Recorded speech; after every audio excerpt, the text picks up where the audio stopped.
Nah, forget it. It's too risky. I'm through doing that shit. You always say that. Same thing every time. Never again, I'm through, too dangerous. I know I always say it. I'm always fucking right as well, but... But you forget about it in a couple of days. Yeah, well, the days of me forgetting are over. The days of me remembering have just begun. You know what you sound like when you talk like that? I sound like a sensible fucking man, that's what I sound like. You sound like a duck. Quack, quack, quack, quack, quack.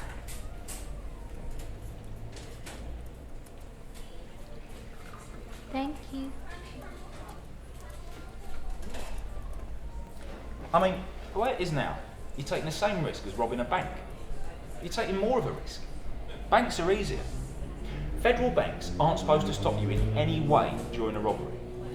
You don't even need a gun to rob a federal bank. I heard about this one bloke, right? He walks into a bank with a portable telephone. He gives the phone to the teller. Some geezer on the other end of the line says, "We've got this guy's little girl. Give him all your money, or we're going to kill her." Did it work? Fucking right, it worked. That's what I'm saying. This knucklehead walks into a bank with a telephone. Not a pistol, not a shotgun, a fucking phone. Did they hurt the little girl? I don't know. There probably never even was a little girl.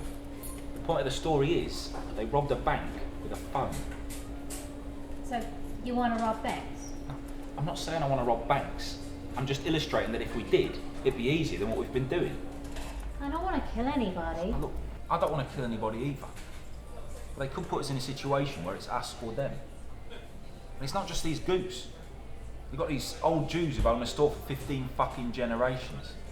You've got Grandpa Irving sitting behind the counter with a fucking Magnum. You try walking into one of those stores with a phone, see how far it gets you. Nah, fuck it. Forget it. We're out of it. Well, what then? Day jobs? Not in this life. What then? This place. A coffee shop? What's wrong with that? Nobody ever robs restaurants. Why not? Bars, liquor stores, gas stations. You get your head blown off sticking at one of those places. Restaurants, on the other hand, you catch with their pants down. They're not expecting to get robbed. Well, not as expected. Bet you can cut down on the hero factor in places like this. Correct. Just like banks, they're insured. The manager, he doesn't give a fuck. He's just trying to get you out the door before you start plugging diners. Waitresses, forget it. No way are they taking a bullet for the register. Busboys, some wetback who earns $1.50 an hour, seriously going to give a fuck you're stealing from the owner?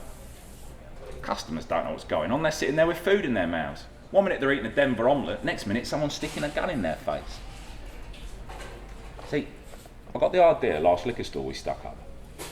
Remember all those customers kept coming through the door? Yeah? Then you got the idea to take everybody's wallet. Uh-huh. Now that was a good idea. Thanks. A lot of people go to restaurants. A lot of wallets. Pretty smart, huh? Pretty smart. I'm ready. Let's go. Right here, right now. Right. Now remember, same as last time. You're crowd control, I'll handle employees. I love you, pumpkin. I love you, honey bunny. Everybody be cool, this is a robbery! None of you pricks move! Or execute every motherfucking last one of you!